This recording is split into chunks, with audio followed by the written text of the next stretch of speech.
Thank you for coming to 1 Million Cups today. So I have something to share. I bought some masks from Idea Fab Labs, and they just came in. So this is one of them. Did you get a variety pack, or did you have to pick out your? No, I picked out my own. I spent a lot. You know, they're like $25 each, but I felt like they need the help. So this is the one I got for myself. I thought they were like $10 each. Not the custom one. Not the custom ones. My kids, of course, wanted the custom ones. This one has hummingbirds on it. Oh yeah. Oh, cute. That's Haley's, and this is Morgan's with birds. Oh, I just got an ad that popped up for one with like a Harry Potter one that has, you know, I don't know how familiar you all are with Harry Potter, but it has like the invisible map, and when you breathe, the map pops up, and when you're not breathing, the map. What? Yeah, it's pretty cool. So it's heat activated? Apparently, I don't know. It sounds like it.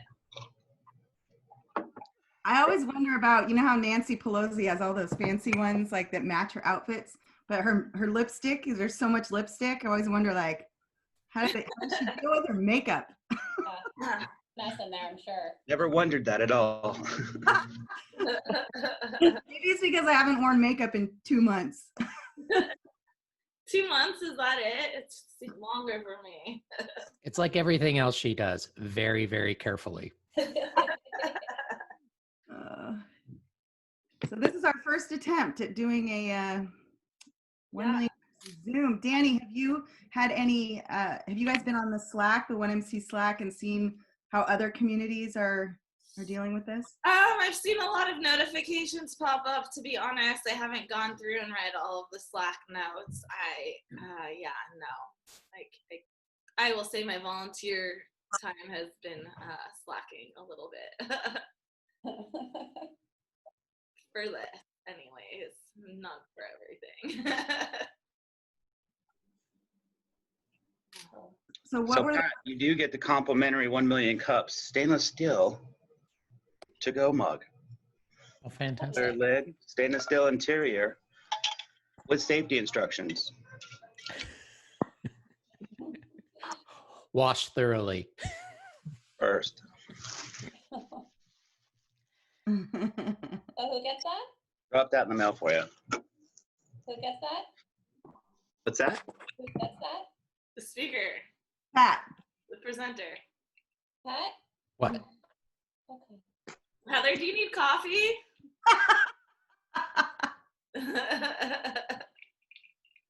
This is my favorite mug right now. So how many people did we have sign up today? Like 15. We had a good amount of people that normally don't do it, but it's also, you know, like all things COVID. Who's typing? I'm muting you. Yeah, I noticed with my mechanical keyboard, clickety clackety clickety clack clack clack clack clack. You have to move the quiet keyboard over. Well, that was Eva last week on the Google workshop. We had 10 people that said they were going and 15 interested. So I'd heard from a couple of people, but you know, all things COVID, things have to pivot and change like we learned this morning. Oh man, I hope her mom's okay. I know, it's pretty awful. So That's unfortunate. Doesn't sound good.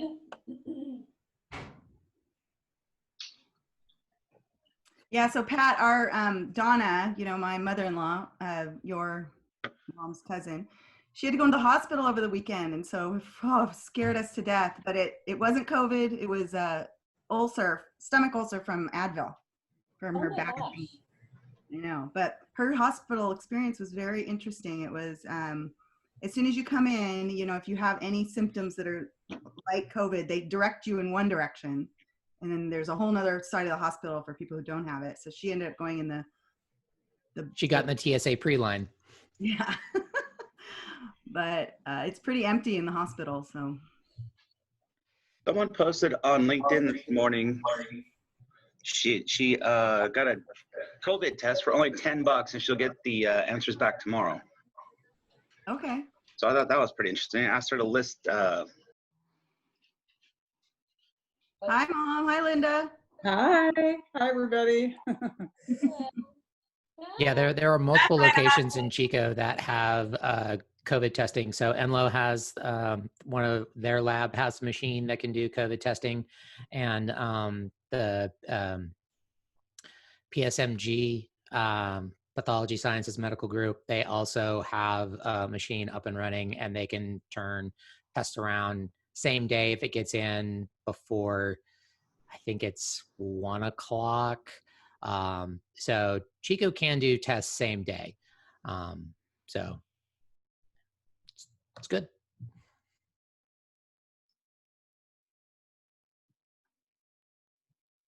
Just an FYI, I muted almost everybody just to help eliminate noise. So if you want to talk, unmute yourself. But as Pat speaks, I'd like to keep the noises at a minimum. Hey, it's like Hollywood Squares. Hello. Hi, everybody. It's nice to see you. Nice to see you all. Hi, Pat. Hello. I've muted everyone, Eva, so. Oh, okay, sorry. No, that's okay. I'm just saying if you're wondering why everyone's just like this and not responding. Okay. It's 'cause I will mute myself too. I like having the power. It's very powerful. It's dangerous. I thought you might like that, Danny. It's not a surprise. Not fitting of my personality at all.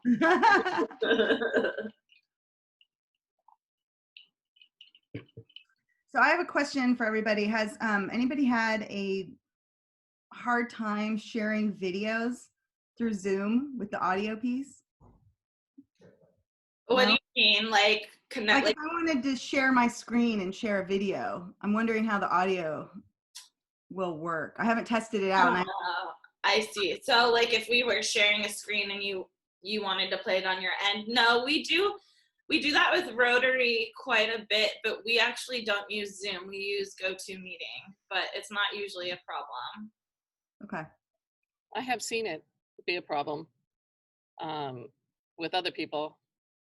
I have not done it myself yet. Yeah, I think it's a kind of a almost like an inception problem. So like you're trying to share a video inside of sharing a video. You know, it's like, you know, how far down the rabbit hole can you really go with and still maintain quality?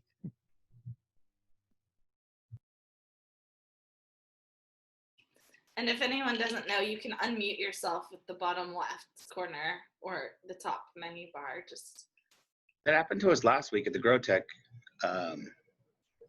Zoom meeting. We tried to share the little SNL video. The video would play, but it was still choppy and then no volume. But so far doing the Google webinars inside Hangouts Meet, the videos that show inside the slide decks seem to be playing just fine with the audio coming through on the other end. So that was the first time last week. But also last week we were using Google Meet and not Zoom. Yeah. Not to say I know the difference. I know that.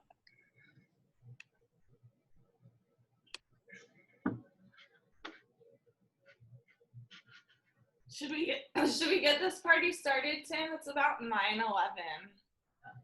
I'm fine. Yeah, we don't need as much socialization around the coffee. There's not as much networking going around right now. Although Jamie stepped away. You still there, Jamie, or you're getting a snack? She might have just turned her video off.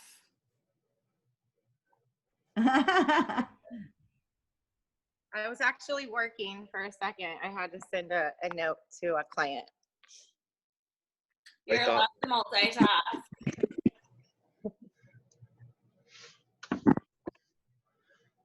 All right, ready, everybody? Cheers. Welcome to 1 Million Cups Chico Chapter live Zoom webinar. Our first one coming back from COVID quarantine. I am live inside Chico Start facilities where we normally would be set up, ready to go this morning. I have my cup of coffee. It looks like everyone else has theirs. So today we want to welcome everyone that took time out that can make it in their busy schedule and fight traffic from the bathroom to the bedroom. I had a slow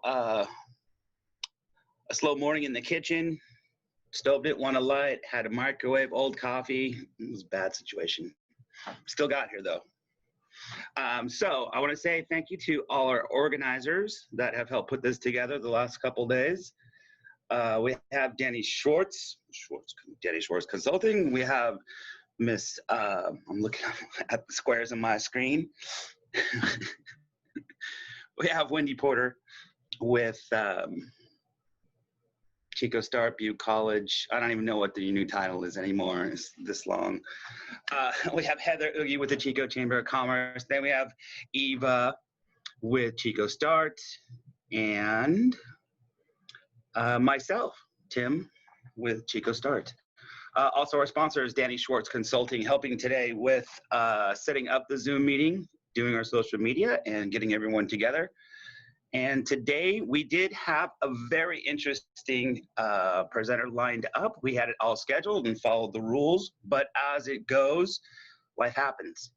So there was a family emergency. We had to reschedule, and hopefully we can do that in the next few weeks. And we pulled a rabbit out of our hat, and we have another person. I'll introduce you in just a moment. But just to let everybody know what 1 Million Cups is, it's a national nonprofit association called the Kauffman Foundation, who puts this together nationally. There's over 150. How many are there, Miss Eva? 156. So across the United States, they've been pushing to do the Zoom live presentations. And this is our first one. But this is your front door to entrepreneurialism. It's a place for you to come share your ideas and have a safe place to share those ideas and get feedback from the community and constructive criticism or constructive instructions on how to do things maybe a little bit easier without failing. Can fail slower and dive and crash bombing quicker.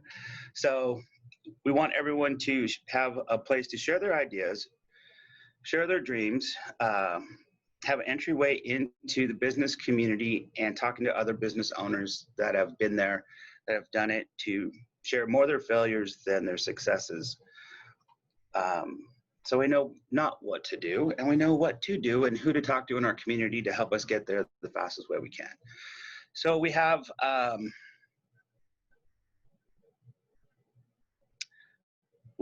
multiple different people and multiple different industries, and that's what makes it very interesting for me when we come together at the end during the discussions. These are always my favorite times. So there's 6 minutes of Q&A typically, with 20 minutes of Q&A at the end.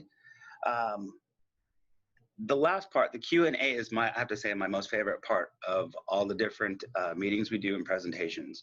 Even if it's a business idea, if it's a current business in play, or if it's a city official, or it's someone in government that we're talking to, the end part is always my most favorite. So what I'd like to do is introduce today's rabbit out of the hat guest star speaker.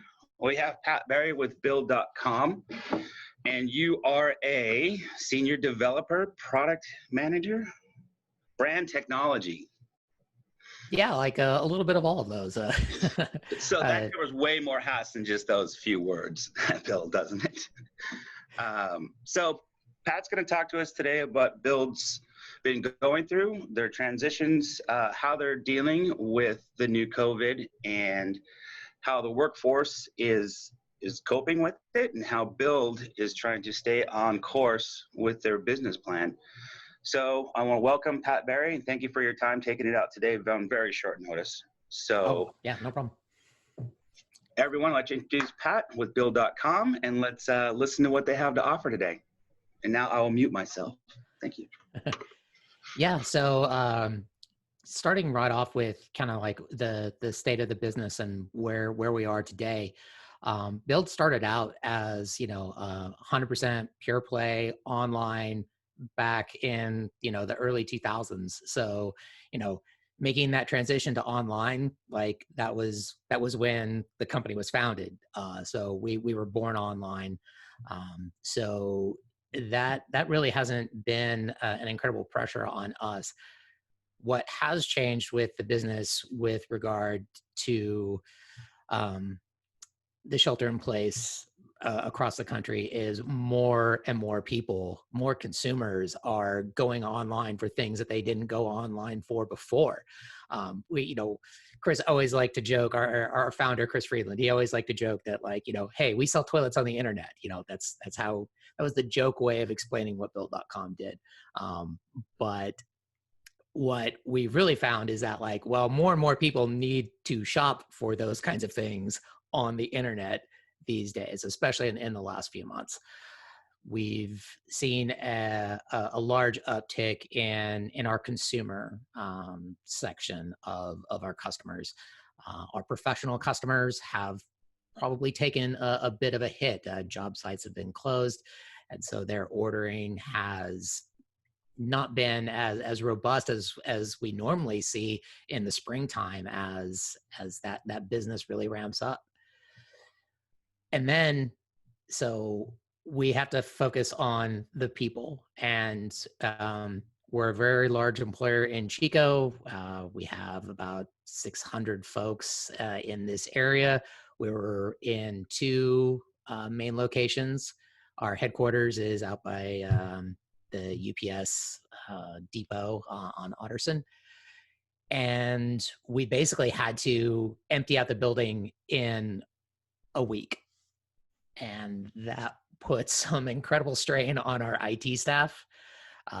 If you have an IT staff, please give them a virtual hug and a virtual high five, and send them a bag of coffee beans or something. Do whatever you can to keep your IT team happy right now. So moving everyone remote in a week was a pretty big undertaking, and it really put some pressure on our technical systems. So if you haven't already had to go online, you're going to have to put some effort into making sure that remote access is a thing. Luckily for us, we already had policies in place for working from home, which meant that like, well, you have to have internet access that can handle certain speeds. We want you to have the proper equipment at home, but doing that overnight for 600 people was a little rough. A lot of people basically just went home with their laptop, and we're in no rush to open the building back up because we've been holding on quite well.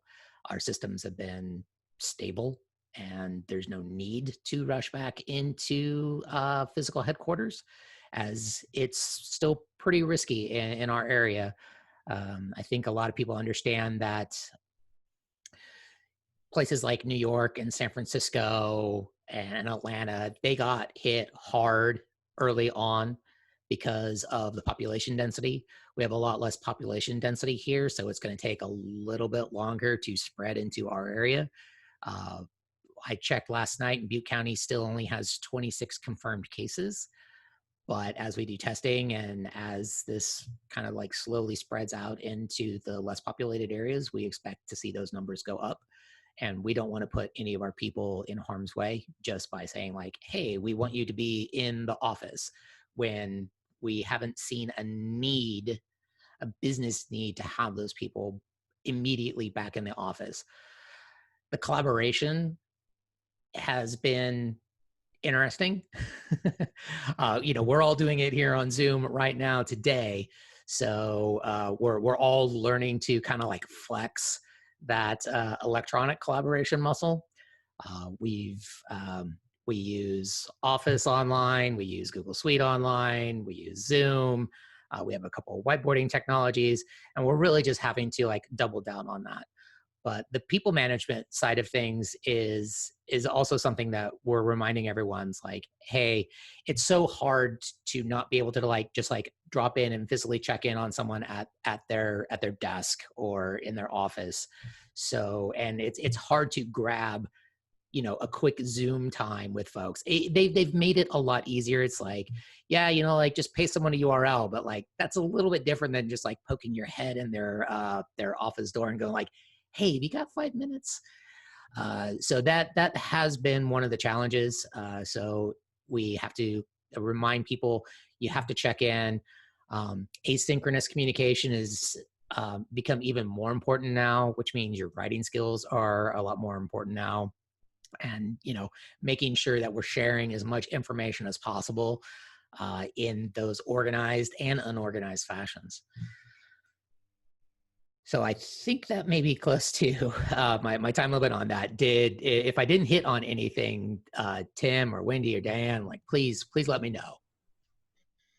I got not a bunch, but I have a list of questions that I created while you were talking. So dealing with that many employees, how many did you have in the Otterson Drive facility at the time when you had to shut down? It was approximately 600. 600. So what did you have to do? Like you're saying, they just grabbed their laptops, but how much did it cost to like set people up at home if they didn't have the proper equipment? Did you guys help pay for internet, help create the infrastructure? The biggest upfront thing that we did was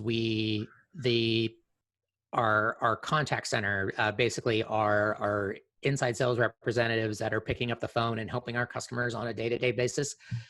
They only had desktop machines. And so our IT team saw this coming and immediately put in orders for laptops. And we got the entire sales team outfitted with laptops. They imaged, I think, close to 300 laptops in under a week. And so we sent people home in teams. So, like we'd image all the laptops for one team and send that team home.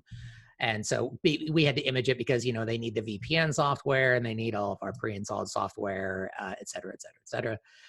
And that was a staggered approach. And that's how we took getting, 300 salespeople out of the office in less than a week. As far as internet access from home, we've basically found that almost everybody already had their own internet access. And luckily our needs are not putting a lot of strain on any kind of bandwidth caps or anything like that. But we try and address that on a case-by-case basis. How about security issues and having that many different laptops, firewall, making sure that you're not getting hacked from the outside? Yeah, absolutely. So that was part of the imaging process. So as an online retailer, we have a lot of restrictions on our computing infrastructure. And so we made sure that all of that was put onto those systems. You can only access our internal sales systems through our virtual private network. So all of the security that we had in place all along for people working remotely just basically had to make sure it could handle more. So, we had N and now we have, N plus 200. So they're just work laptop bricks. So just for build.com. Yeah, nice. Yeah, absolutely. They're customized with our version of Windows. It's set up to patch itself automatically. And yeah, the IT team has done just a bang up job on that. I can't compliment them enough. Are you doing any one-on-one customer with the sales reps with Zoom or any virtual sales help? Since now it's becoming more one-on-one shopping, I thought that would be kind of cool because you guys do have personalized shoppers or designers that the higher end customers can work with. Yeah, we've experimented with one-on-one video with customers before. Unfortunately, we've found that most of our customers didn't like it previously, and it was kind of in that chat roulette time. So there was a little too much propensity to have it be abused. What we've really seen customers like is an automated response system for our chat system where they can go in and kind of like self-service and say, here's my And then order, question, where yeah. is it? And we basically say like, oh, that order, well, here's where everything is on that order. And again, like it's very different times right now. Like the last 2 months have been very different for the United States. So it's How not are to those say orders getting delivered? yeah, so it's not to say that people might not be more interested in video right now, but we're really not looking to roll that out. We're really looking out to roll out things that will scale more to our rapid increase in customers. You know, I had a question too, Pat, about, I was going to ask about security, but Tim already did that. I was going to ask about efficacy. So while you might have had a smoother rollout than say others, It didn't feel smooth at the time. I'm just wondering about the team's transitions. Like it sounds to me like, having had prior conversations with Ed, things have gone very smooth in the engineering department, but other departments, and how are they? I would love some feedback on that. That's my first question. Yeah, absolutely. We've been experimenting with remote workers for a long time. We knew that as Build needed to grow, we couldn't only hire from Chico. We couldn't always expect people to move to Chico. We're not a Denver, we're not a San Francisco, we're not in Austin. I love Chico, but we're just not in that we're not in that tier of cities quite yet. I know Wendy's working really hard on it though. But we've had teams go, we've had whole sales teams go remote prior to this for probably close to 2 years. We've been experimenting with it. So we've been building up internal, I guess you would call it etiquette on how to handle meetings, because if one person is remote, then when you hop on a Zoom meeting, everyone should pretend that they're remote, or not pretend, but everyone should have their video on. Everyone should be sharing the same document. Everyone should be looking to see, is the remote person, being included? Are they able to speak? Who's keeping an eye on the kind of like the nonverbal communication that's happening on the video screen? So in not only in engineering, but in a lot of the areas in, well, my calendar skills are failing me here. I can't remember if it was 2018 or 2019, but we opened up a remote sales location in the Atlanta area. And so right then we had to basically say, okay, sales need to understand that we're living in different time zones. We're living in different physical locations. How do we operate that?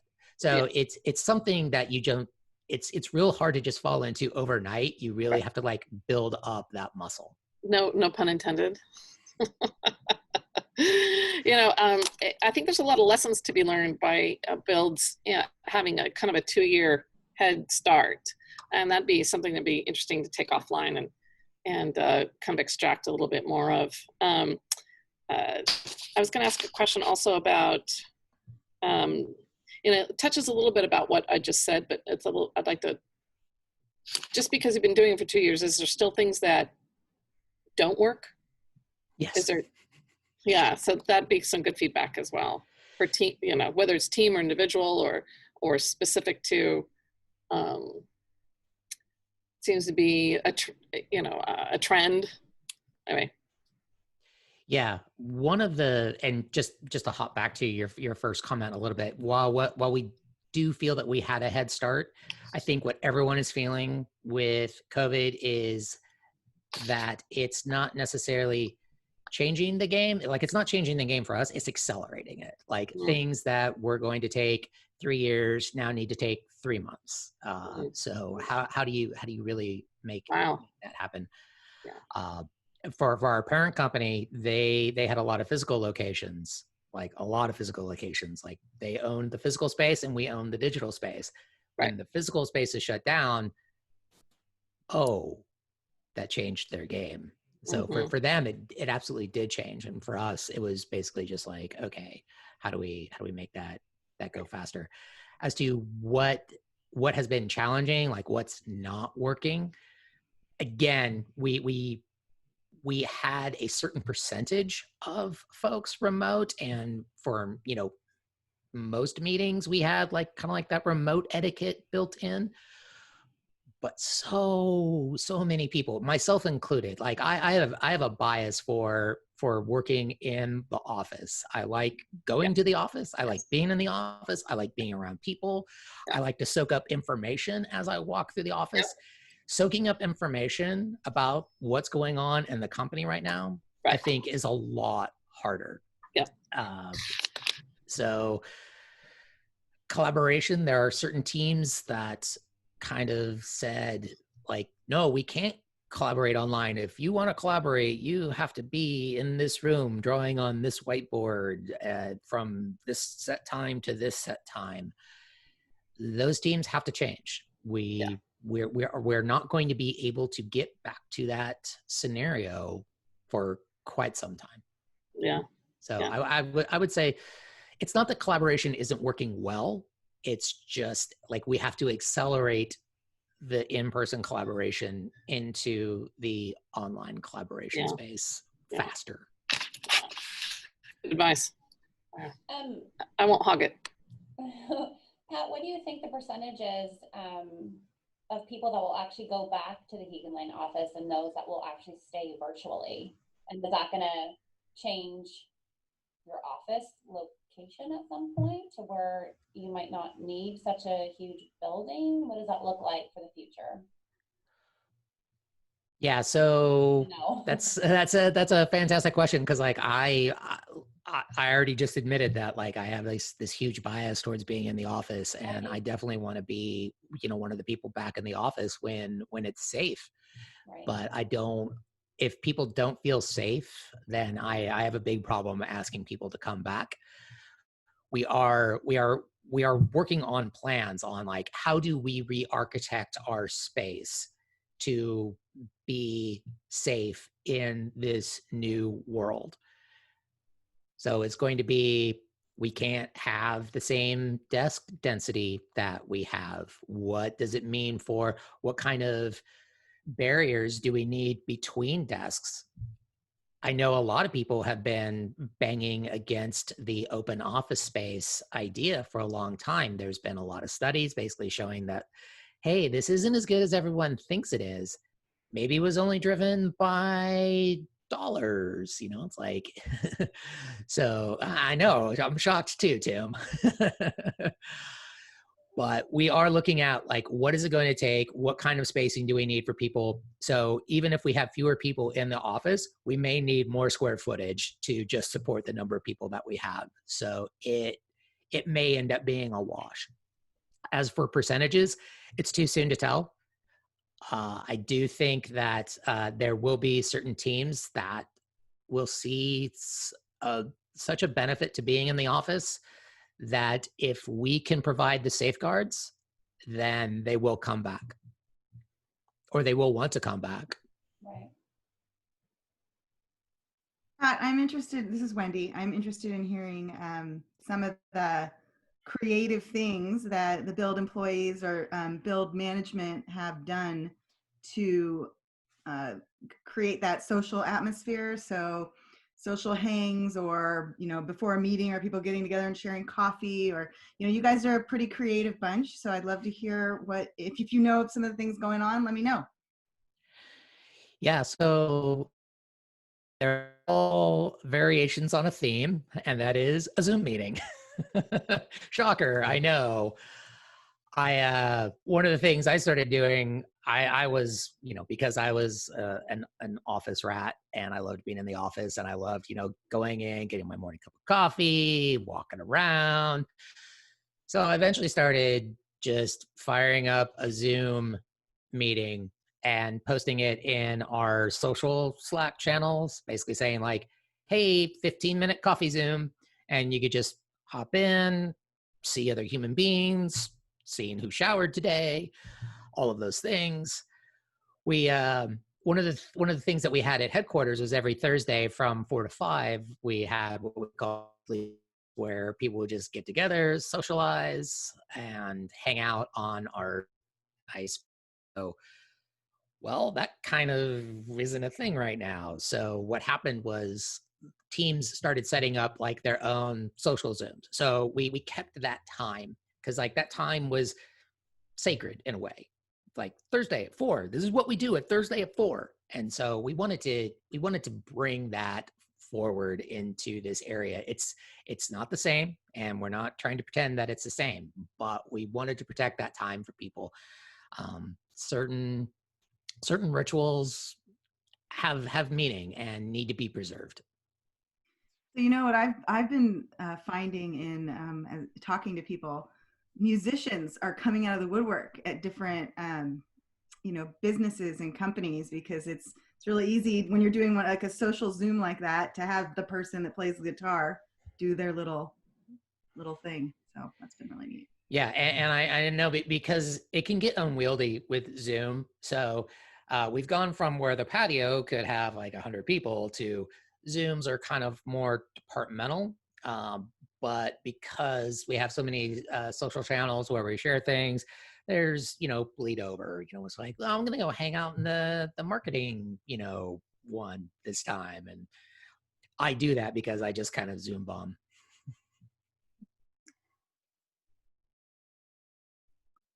So Sure, I'm we're kind of going going to through go the off the topic. It's not really off the topic, but we have our young professionals organization, and we're doing our first like virtual mixer next Wednesday. And I'm still trying to like gauge like how many people is too many people. Like what's the biggest group you've had that have gone into like one of the social Zoom meetings, and muting them, unmuting them, who's talking, are we driving the conversation? Those kinds of questions. Any of you guys really, I mean, just trying to figure that out. Yeah, I think, let me see. I think 35 was probably the biggest technology one. Okay. I've been in other Slack community social hangouts where it went up into the 50s and 60s. I'm not gonna lie, it's unwieldy. And because Zoom can only show so many people at one time. And so you're like scrolling through screens, like, okay, let's go over here. And like, who's talking? Where are they? So like scaling it up to, bar sized, still kind of rough. Yeah. If, and I think it takes a little while for people to get used to this, where like, hey, I'm going to go in and like, I'm going to mute myself. And if I have something to say, I'm going to like try and like time that perfect space to unmute myself and say something. Yeah, Heather, I agree with Pat. 35 is like pushing it. But you know what you could do, what I've seen work really well, is you're going to have to facilitate it, obviously, at Yeah, we are. somehow, and call on certain people. Yeah. But if you want people to just be able to chat with each other, you can move them into their own rooms, like figure out a way of, whatever the topics are in the different rooms, and you can set it up so you isolate people to separate rooms. They have like 15 minutes of their own conversation, and they elect one person to share out what they talked about, and then you bring everyone back together. It works pretty interesting. You have to figure it out first and test it, but it works well. Yeah, the breakout room feature. I have a question about reopening, and I know nobody's rushing to reopen, but and I understand your physical considerations. Are you thinking about policy changes that will come into play in addition to the physical? Will there be different standards for high-risk employees and non-high-risk employees? Some of those kinds of issues. I don't know a lot about labor law, but I would be very wary about trying to figure out how we would classify employees as high risk or not high risk without running afoul of discrimination. Yeah, it has to be self-select in a way. But there does need to be work protocols in place. So it's ironic that you bring that up because we just sent out a email to the Chico Start memberships to let them know that we're about ready to reopen, even though we've been open the whole time. But specific to something Pat mentioned earlier, everything from physical reconfiguration of the desks and chairs to having employee and member training and having records of that, having workplace protocols that they have to adhere to, and having physical markers. Like we actually have the physical little stand here on the carpet now, like, you know, by the kitchen and by Tim's office. And I got to get a few more, but yeah, so yes to policy, yes to physical changes. And I think there needs to be a stated policy. I think I would follow EDD. So Jackie, you and I both know what's going on with SBDC and kind of the EDD stuff specific to people coming back to work. So I think the EDD has some guidelines on that, but I don't have them memorized. Yeah, I work with I am a lawyer, and Yes. I have connections with a San Francisco firm that I've worked with for years when I was vice chancellor of the CSU system. And they've just put out a set of legal guidelines that are pretty comprehensive. And I've been working with some small businesses that are reopening and grappling with how you non-discriminate, but provide differential treatment when you do have people that are at high risk. So I think it's a tricky business.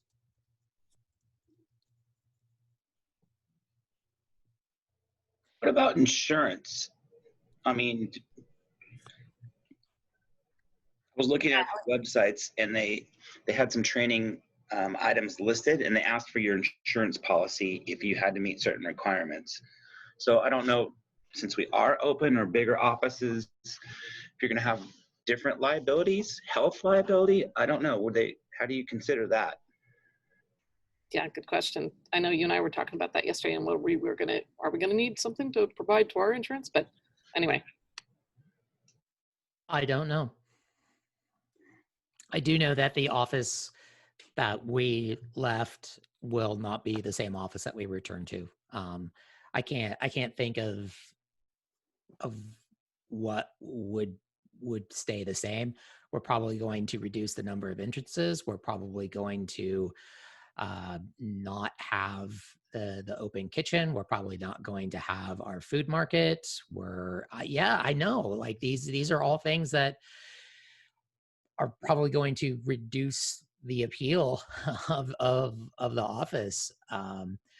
But until it can be rolled back out in a safe manner, we can't do it.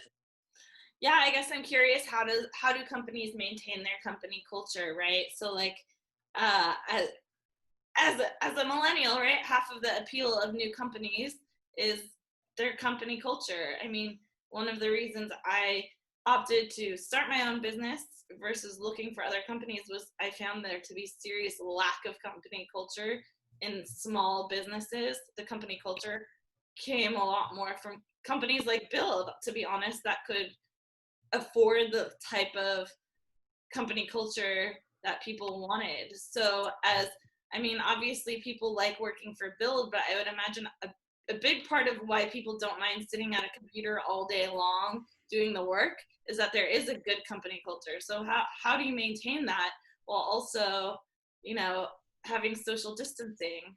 I mean, other than the fact that people need jobs right now, right? Like that's a great motivation, but like eventually they will. Yeah, that'll change. That'll change, right? And company culture might not be at where it needs to be. So yeah. Yeah, and just speaking for myself, I consider culture the cumulative effect of the decisions that we make. I hope that our culture is more than just snacks and foosball. It's like what do the snacks represent? What does foosball represent? How can we bring what that represents forward into this new time?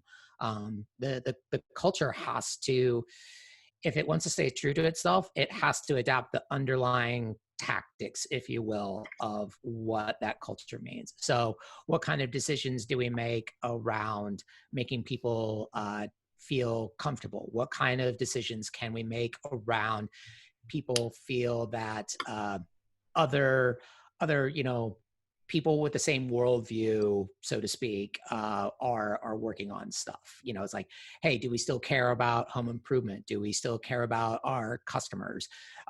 What are we doing as a team to strengthen our team connections? I know that's been a big struggle, and we've been looking all over for like, hey, like other than Zoom get-togethers, how can you do team building exercises? So we're all struggling with those, but I think that we have to recognize that some things aren't coming back.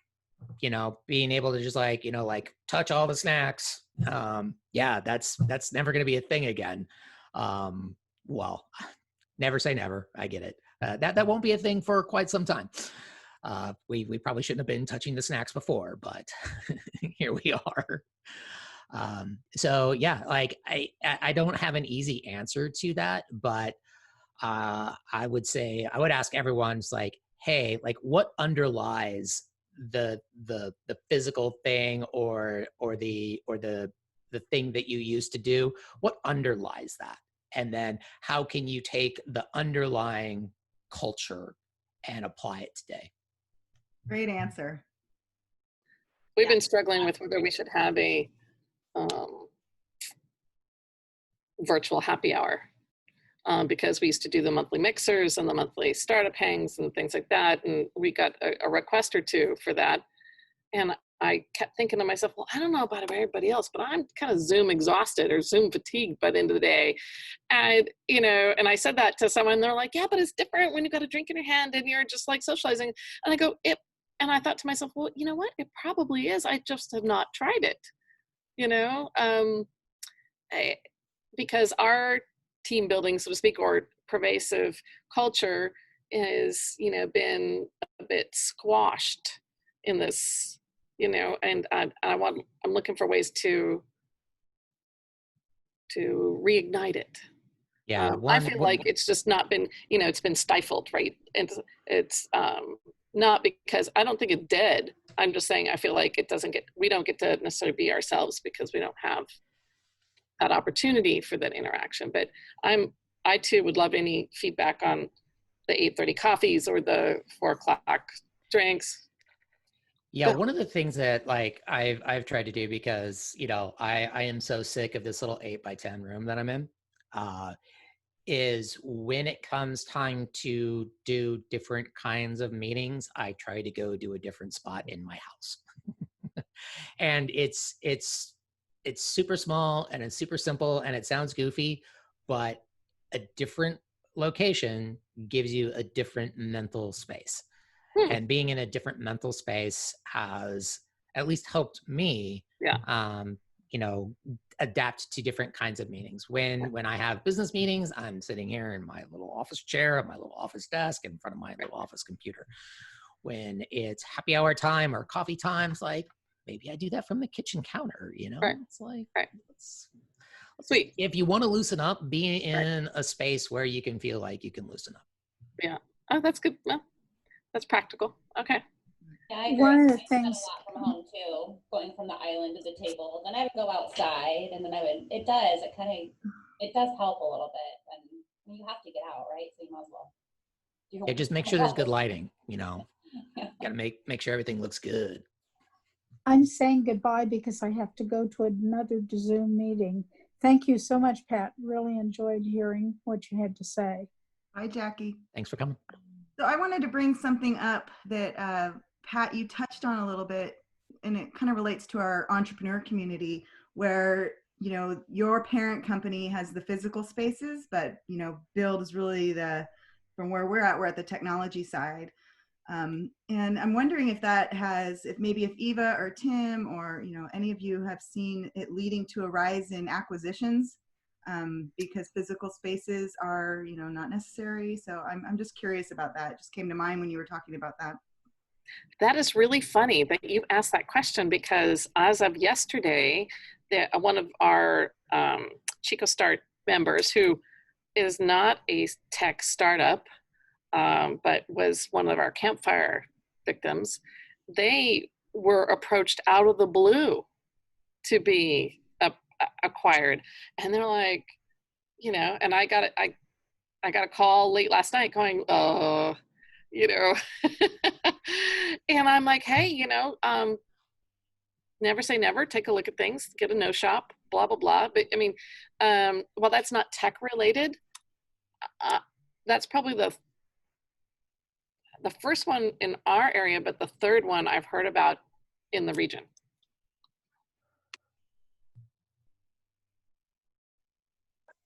I had a question for you, Pat. I'm just wondering if you've done any research from what went on in the 90s, because I was in the corporate world in the 90s, and everybody left the high rent San Francisco area, moved out to San Ramon, Pleasanton, and moved their headquarters.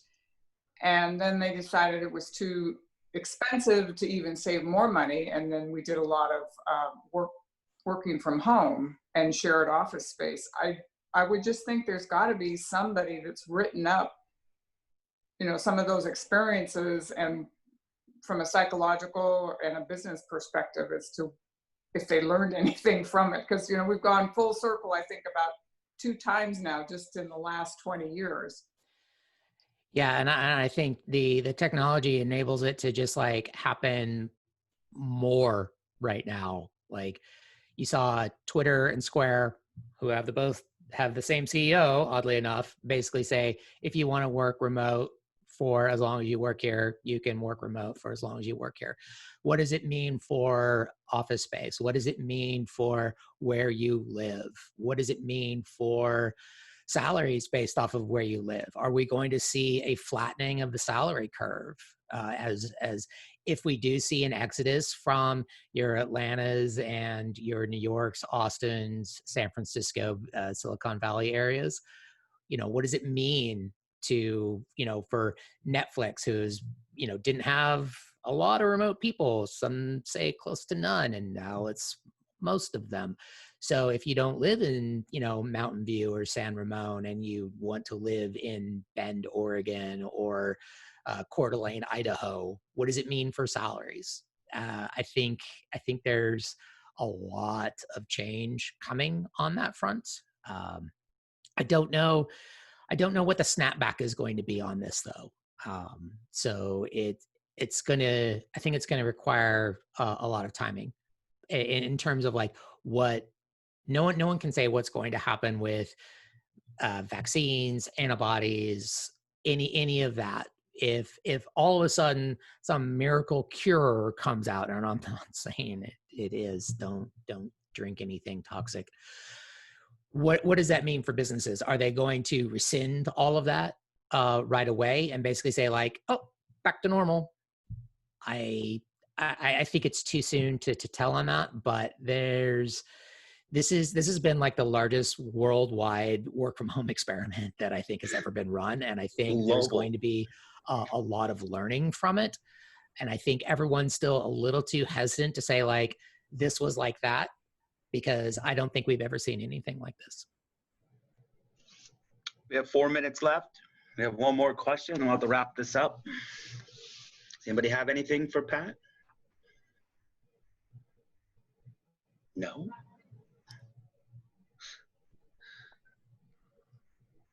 I'm surprised no one's asked about like all my hats. I usually get a question about all my hats. I was wondering what was hanging there, but then I thought, well, maybe we forgot to close the door, and Yeah, I have like this hat hanger. I collect baseball caps from spring training, and I was actually at spring training in March, early March, and we basically we got out right before everything kind of locked down. It was kind of, retrospectively, dumbest thing I've ever done. Giants, A's, Cubs, talk to me. Yeah, went to see all of them. Okay. yeah, we go to Scottsdale, Arizona, where all of the Cactus League teams play, Yep. and we try and go to and see as many games and as many parks as possible. And I collect hats, much to my Awesome. wife's chagrin. I went for 21 years in a row to Scottsdale. Yeah. I got 5. I'm Uh, on my way, but I don't know about next year. yeah, right. I don't even think I watched a baseball game last year. Or the last day. Horrible. All right. So that's it for today. Pat, we want to say thank you very much for your time and You're very welcome, and your thanks for having comments me. and your feedback, what's going on, especially with such a large company and having to deal with what's going on right now. So thank you for the time. Thank you all the organizers for showing up and our sponsors. And please stay tuned to our 1 Million Cups channel, our Facebook, and our meetup to find out who will be the next contestant on 1 Million Cups Chico chapter. So remember, everyone go out, have a good day, and be awesome. Thank you so much again, Pat, and thank you, everybody. Thank you, everybody. Bye. Thank you. Bye-bye. Good morning. Good morning. Is anyone else as excited as I am to find out that LinkedIn has finally added a feature that we've all been waiting for? Probably not. I have an insane amount of energy for a person who doesn't drink coffee. I love social media. So these two things combined has gotten me super jazzed up. So LinkedIn has finally given company page admins the ability to invite their individual connections to a company page. It seems so simple. After all, we've had this feature on platforms like Facebook for a while. But for some reason, it seems revolutionary having that ability on LinkedIn. It's super simple. So just make sure that you're viewing your company page as an admin and not as a member.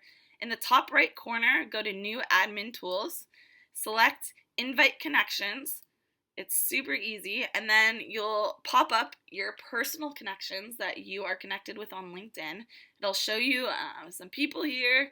As soon as my internet works, you can select a name, select a few names, invite connections, and boom, they're invited. As you can see, I have 145 followers. That wasn't the case yesterday. I did not have 145 followers. I had about 25 followers, I believe. Anyway, so it's a really amazing tool to help grow your audience. In fact, when you first log into LinkedIn, if you haven't used this tool before, on your right side, right above career pages, there will be a feature right there that says grow audience. Invite your people, take advantage. This is a great opportunity to leverage LinkedIn and your business page. I found it didn't like when I did mass invites of 400 people. I played around with it a little bit. It didn't like 300 people. It wasn't until I hit about 269, 270 invites that on the regular it let me. It's possible that they're still playing around with how many people you can invite. It's a new rollout, but I highly recommend taking advantage of this tool. Thank you, and I hope you have a good day. And if you ever have any other questions with social media, I am here to help you.